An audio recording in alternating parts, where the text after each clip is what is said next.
This slave should be scrubbing floors, not serving wine. The words sliced through the Regal Oak Hotel's dining hall like a whip, their cruelty louder than the soft clinking of crystal and silver. The man who spoke them, Alexander Moreau, leaned back in his chair with a smug smile. His navy suit caught the golden glow of the chandeliers, his posture radiating arrogance. Around him sat some of Europe's wealthiest investors, their faces shifting between amusement and discomfort. Alexander deliberately tipped his wine glass toward the edge of the table. Scarlet liquid spilled in a lazy stream across the immaculate white tablecloth, dripping onto the polished marble floor. The splash caught Amara Johnson, the young waitress standing by his side. The burgundy stain bled across her crisp uniform sleeve. Laughter rippled around the table. It wasn't joyous laughter, but sharp and brittle, the kind meant to please a powerful man. A few guests lowered their eyes, embarrassed but unwilling to challenge him. The room itself seemed to hold its breath. Amara stood perfectly still, her tray balanced with 3 crystal glasses that glimmered under the chandelier. Her chest rose and fell as if she had been struck, but her hands did not shake. She was no stranger to insults, but this one, hurled so loudly in French and with such deliberate venom, landed like fire in her veins. For a moment, she considered walking away, to simply swallow the humiliation and continue working. After all, she was just a waitress tonight, wasn't she? That's all he saw. That's all any of them saw. But then, something inside her shifted. Her grandmother's voice echoed in her memory. Dignity is not what they give you, Amara. It's what you keep for yourself. Her dark eyes lifted slowly to Alexander's. She didn't blink. She didn't flinch. The corners of her lips curled upward into the faintest smile. A smile not of weakness, but of defiance. The room didn't know it yet, but this was the moment everything would change. Whispers spread quietly among the other diners. Forks rested against plates. Even the soft music from the grand piano at the corner seemed to pause. Every eye in the ballroom now rested on the young waitress with wine on her sleeve, and the powerful CEO who believed he could mock her without consequence. Alexander leaned back further, satisfied, confident that his insult had broken her spirit. But what happened next would silence not only him, but everyone in the room. Before we continue the story, I'd love to know, from which country are you watching this, and what time is it there right now? And if you're enjoying this dramatic story so far, please subscribe. Your support means the world and helps me bring you more powerful and inspiring stories like this. Alexander swirled what little wine remained in his glass, watching the deep red liquid catch the light. His lips curled into a smile that was more blade than warmth. The silence he had created around the table thrilled him. He thrived on it, the way others looked down, the way they whispered nervously, the way no one dared to challenge him. He turned to Amara, his voice cutting like a knife, this time louder, ensuring the room could hear. Mademoiselle, he drawled in French, his tone dripping with sarcasm. Vous devriez apprendre à sourire en servant vos maîtres. Young lady, you should learn to smile while serving your masters.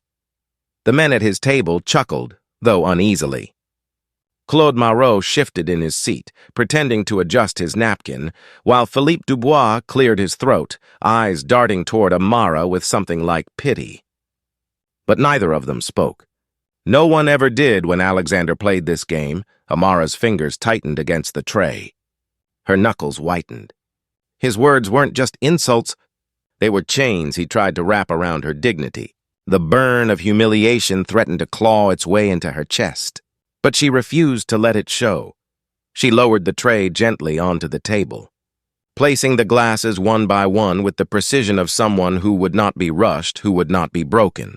Then she straightened her back and looked directly at him. Her voice, when it came, was calm, almost too calm. Monsieur Moreau? She began softly, in flawless Parisian French, her accent as polished as any diplomat's.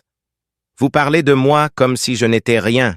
Pourtant, vos mots révèlent seulement votre propre petitesse.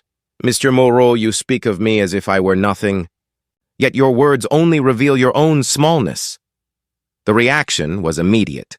Claude's fork slipped from his hand, clattering loudly against his plate. Philippe's eyes widened in disbelief, his lips parting in shock. The laughter around the table died like a candle snuffed out. The surrounding diners turned fully now, their conversations halted mid-sentence. Even the pianist faltered, his fingers freezing on the keys.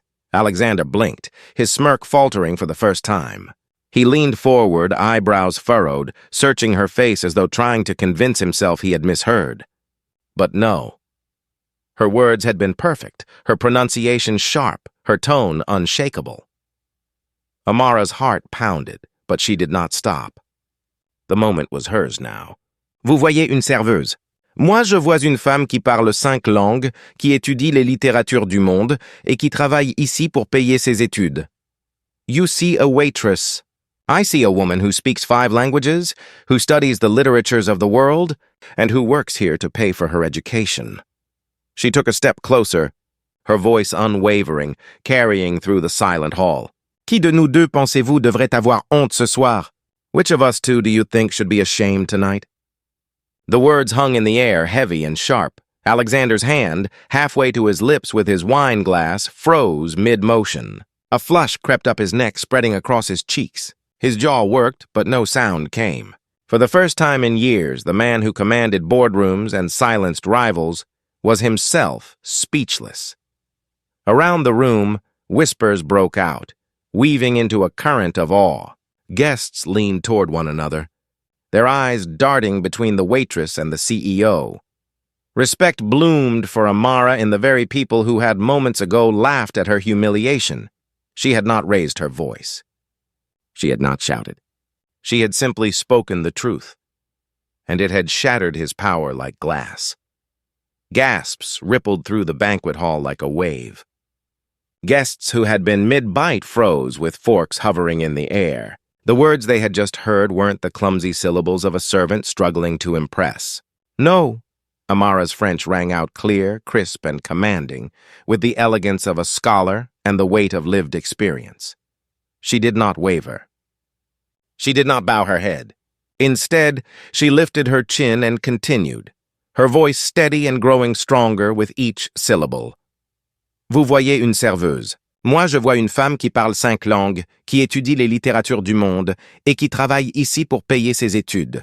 Qui de nous deux pensez-vous devrait avoir honte ce soir? You see a waitress. I see a woman who speaks 5 languages, who studies the literatures of the world, and who works here to pay for her education. Which of us two do you think should be ashamed tonight? The hall fell into complete silence. The mocking laughter that had rolled so easily from Alexander's table moments ago evaporated, replaced by a thick, uneasy stillness. Alexander Wellington's smug grin faltered, sliding off his face like a mask torn away. His eyes darted across the room, searching for support, but none came. His investors shifted in their seats, suddenly uncomfortable. Some looked at Amara with wide-eyed admiration, others at him with quiet reproach. A low murmur began to stir among the guests, whispers of astonishment.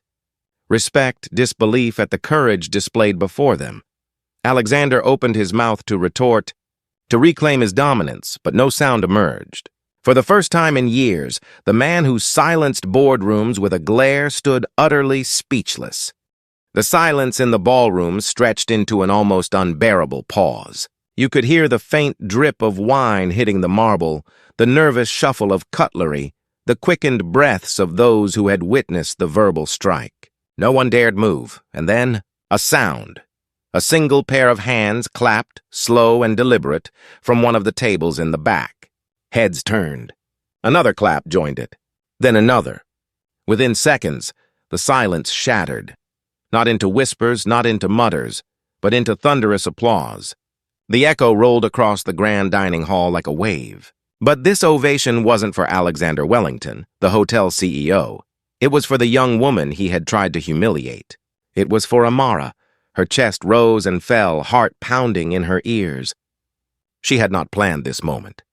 She had not sought the spotlight, but somehow it had found her. And she had claimed it not with defiance but with dignity. From across the room, an elderly woman in a silk gown, her posture regal, rose gracefully and approached. The crowd parted to make way as though she carried authority beyond question. Her eyes twinkled with approval. "My dear," she said softly, warmly, taking Amara's hand. "We are seeking young ambassadors to represent our cultural language program abroad.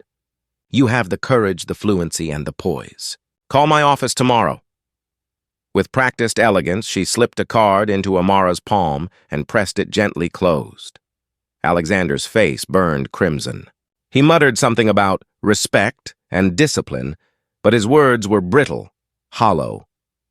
He grabbed his wine glass, his hands trembling, and stormed toward the exit. Yet no one followed him. His once loyal investors, who had admired his authority, now exchanged glances filled with doubt, even contempt.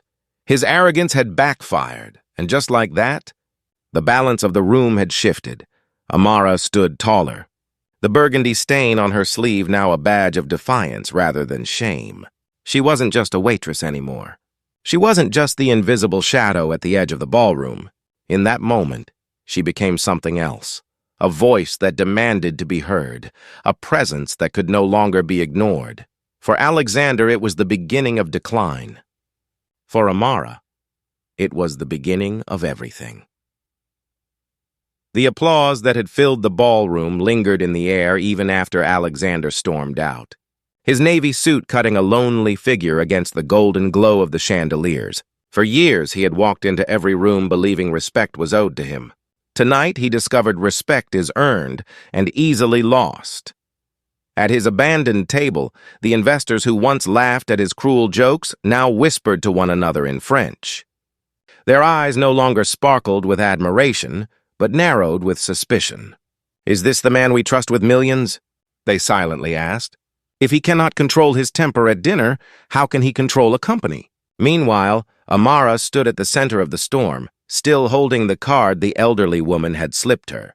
Her hands trembled, but not from fear, from possibility. The following days brought a whirlwind. Word of the incident spread quickly. Some diners had recorded the exchange on their phones, and soon clips were circulating online. Alexander's mocking words in French were replayed with captions, but so was Amara's flawless reply. Comment sections lit up with outrage at him and admiration for her. By the end of the week, the hotel's board of directors held an emergency meeting. Investors pulled out of upcoming projects, citing ethical concerns. Journalists camped outside the Regal Oak Hotel, eager for a statement. Alexander's carefully polished reputation was unraveling thread by thread. And Amara? She was invited to speak on a local radio program about the power of language and dignity. Then came a meeting with the Cultural Committee, where she was offered a scholarship and a position as a youth ambassador. For the first time in years, she wasn't serving wine in a hall where people dismissed her. She was standing at the head of a table, her words commanding attention. Alexander watched from the sidelines as the world shifted around him. His arrogance had cost him influence, respect, and fortune. Amara's dignity had opened doors she never dared to dream of. The night at the Regal Oak had not just been a dinner. It had been a reckoning. Now it's your turn, viewers. What lesson do you take from this story?